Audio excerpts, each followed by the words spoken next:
Merab Dvalishvili and Sean O'Malley are ruining UFC 316 by being too respectful towards each other.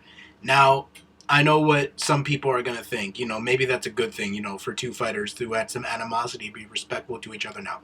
Not in this case, especially when UFC 316, is not the most stacked card. It really needs animosity. It needs a rivalry or something to bring some attention to it. And so far, all we've seen in the build-up between O'Malley and Merab is nothing but respectful behavior. And this is very different from their first fight. And we're going to go over some of that and why it's disappointing. So anyway, one of the reasons I wanted to make this video is this clip. This clip was so boring, it hurt my soul to watch this. This is a clip of Sean O'Malley and Merab seeing each other for the first time since their first fight in the UFC PI. Let's watch.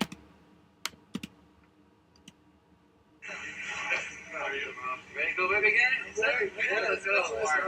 What do you win? 58? 7? Oh, all right. You've been enjoying champ life? No, now I am. It's 93 more. Oh, actually. Last fight was impressive. You looked good. That was a fun fight to watch. So when we're going to fight, I know you hit hard, and I know you're going to change the plan. I only had one hit last time. I know you hit hard. I know you're going to change plan. Like, come on. Even when they're respectful to each other, it's boring. It's very sad to see this, considering that their first fight had some cool animosity and some really tense moments between these two. All right, let's play this. Hits now. Yeah, okay. I'm going to use my strike. Oh. No, you think no? You think I'm not? I know. I would say good luck, but no, I hope you have bad luck. Anyway, and that was just a terrible clip. At the end there, Sean trying to salvage a little bit of excitement by saying, "I hope you have bad luck." Blah blah. It's a very boring buildup. You understand what I'm trying to say, and by showing this clip, and it's just annoying because Sean, this motherfucker kissed you in the last fight when he was making you a bottom throughout the whole fight. And you don't do anything till the 5th, and he kisses you, dude. The first fight, not always the best trash, not the most memorable moment, but still some excitement, like the jacket. We had that moment, in the build-up to their first fight. Obviously, well, it was the build-up to the Aljo fight, but it was still a good moment that was used to fuel and market their first fight between Sean and Merab. And so this is a clip from in the build-up to their first fight. And it makes me sad to watch now because this is a great moment with intensity where they're fighting, where Sean and Merab is literally threatening to fight Sean O'Malley's coach. This is what we lost. We had such a good build-up for the first fight just for it to be boring as shit now. All right, we're going to play this.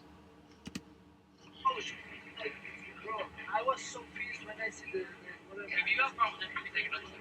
He'll fight you. That's what you want. He's not. You said you were on to fight him. You didn't say I want to fight you. I dare you to do it. I think you should. After the fight, you should try to smack his face. You should definitely try that. That'd be funny. You should try that. It's about showing shoot fight. Yeah, you can shoot fight him. I'd love to see that. Yeah, die. You want to die? Is that what you're saying? He'll kill you. There's a reason there's weight classes, there not. I mean, like, we need a moment like that. Merab wanting to fight Sean O'Malley's coach. Sean O'Malley telling Merab, "My coach would kill you." This is the kind of intensity and the kind of beef we want before a title fight. Okay, especially in the bantamweight division. And I feel like it's kind of especially disappointing because Merab's last two fights, so, not just this one, but also the Umar one, there was more animosity. Obviously, so we had all this with Sean O'Malley in their first fight, wanting to fight Tim Welch, Sean's coach. And then in the Umar fight, we had that, great moment at the press conference. "You have to be fucking man first.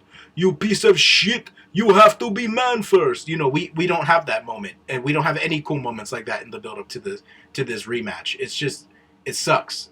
This is one of the first time it's the first time since Merab's gotten the belt that he's not beefing with his opponent, and I think that sucks, and it definitely backfires. I think Merab is at his best in the marketability and likability when he is beefing and talking trash with his opponents and genuinely doesn't like them. You're the one that wants to fight him. Anyway, yeah, just a fun moment. And now this next clip is almost sad to watch now. This is a clip from their most recent press conference. I'm not even joking. The title of this clip, when I downloaded the video, is called Merab Trolls Sean O'Malley, but it's all respectful. How far we've fallen since their first fight in terms of animosity it should be studied. It's awful. We're gonna look. This is a little joke, of course, but I'm dead serious for this fight. You know, we all know Sean. He's a good fighter. He hits hard. I felt that, and he will make some adjustments, and he's gonna looking for finish, and it's gonna be a good fight. Like Sean said, he was injured, so let's see. Now he's saying he's gonna be 70% better. And that's what I mean by being too respectful, is a moment like that. Giving Sean O'Malley more excuses to justify this stupid title shot that Sean even shouldn't be getting in the first place. He was injured in first fight. Now he's going to be 70% better. It doesn't matter. Sean got dog walked throughout most every round except the fifth where he did something. And even then, it wasn't that impressive. I don't even think his fifth round was that impressive, Sean O'Malley's. Actually, I wanna see that, and you know,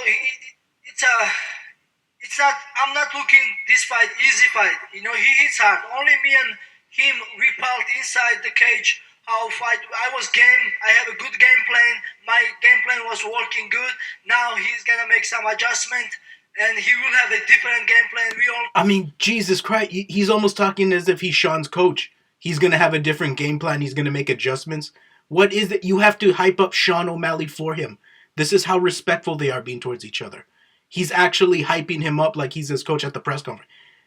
How far we've fallen since their first fight where Merab wanted to fight his coach. You had Schmitty beefing with Aljo. Almost Schmitty was about to get down with Team Merab, Team Aljo. That's how serious the beef was in the first fight. It's so sad to see how far they've fallen in terms of like animosity, marketability, as I've been saying. No, he hits hard. He finished people, and I gotta keep up hard work. It's actually hard, you know, fight same guy. It's my first rematch in professional career, so I gotta make sure I gotta keep up hard work, and we all see it's gonna be good fight for sure. He's gonna looking for finish. I'm gonna looking for finish, and we will see. Yeah, I'm very grateful to the UFC to give me a rematch so quick. Dana White privilege. That's what it's called. That's what you need to be thinking. Dana White privilege, not the entirety of the UFC. Hunter Campbell and Dana White privilege will take you a long way, Sean. But yes, Sean should be thankful. He does not deserve this rematch. He doesn't deserve another title shot, sitting out doing nothing, and after getting dog walked by Merab. You know, it's an excuse. Call it what you want. I fought Merab with one leg. Like I tore my hip 10 weeks before the fight, and yeah, that's just what happened. You can hear booing from the crowd as Sean O'Malley explains his injury. This is how boring the press conference is. Even when Sean O'Malley's explaining his injury, some people are starting to boo. This is the fight that people wanted to see. No, it is not. And then we have that moment by Dana White, which brings us to our next. This is not even the fight that people wanted to see. You know, there were way more people who wanted to see Petr Yan get the next title shot. Even an Umar rematch would have made way more sense than this.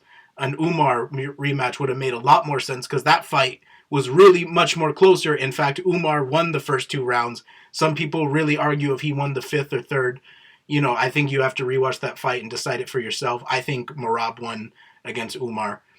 But yeah, Sean O'Malley was made a bottom throughout that fight. Got dog walked. Couldn't ever get going until a little bit in the fifth round. Never got going. So what are we going to see? Are we going to see Sean O'Malley vastly improve his wrestling since September of 2024? I don't think so. I think we might even see a more dominant performance from Merab because Merab has him figured out. He knows what gave him issues in the first fight. He knows what to do. And there's just no... And obviously Sean cannot keep up with his cardio. Nobody in the bantamweight division can. And this is another chart I wanted to show. Since his win against Petr Yan, a very undeserving shot he shouldn't have gotten, but it was a competitive fight. So, you know, but he didn't win it. It was a competitive fight that he didn't win. Then he got a great win against Aljo. Obviously, Aljo was making a very, very quick turnaround after fighting Henry Cejudo. So it wasn't, a little bit, we saw the clip of Hunter Campbell manipulating him. Of course, Aljo took the fight nonetheless, but still, very kind of a slimy thing from the UFC. What I was saying earlier, Dana White privilege helping out Sean O'Malley. And then we have the Marlon Chito Vera fight. Not, in hindsight, that didn't age well. Couldn't finish Marlon Chito Vera. Obviously, Marlon is hard to finish, but with Sean O'Malley's skill, you would think he'd be able to, especially with that knee. He hurt him more than I think any opponent has hurt Chito Vera, in my opinion. But still couldn't finish him nonetheless. And Chito Vera ended up hurting Sean O'Malley with a body shot late in the 5th round. To the point where if there was a couple more rounds, Chito might have been champ that night. Just not a very impressive performance, Chito Vera. And then obviously just getting his ass beat by Merab Dvalishvili. So this is what I mean. It sucks that they're being too respectful, because the least we need is for them to be mean. Because Sean doesn't even deserve to be here. Sean O'Malley does not even deserve this title shot.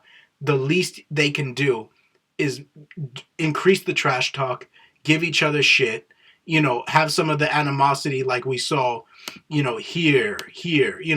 This is the kind of animosity we needed. Stealing each other's jackets, Sean trying to smack him after giving him a kiss on the back of the neck. We need those moments, okay? We need those intense moments where they don't like each other. Thank you so much for watching. Please like and subscribe.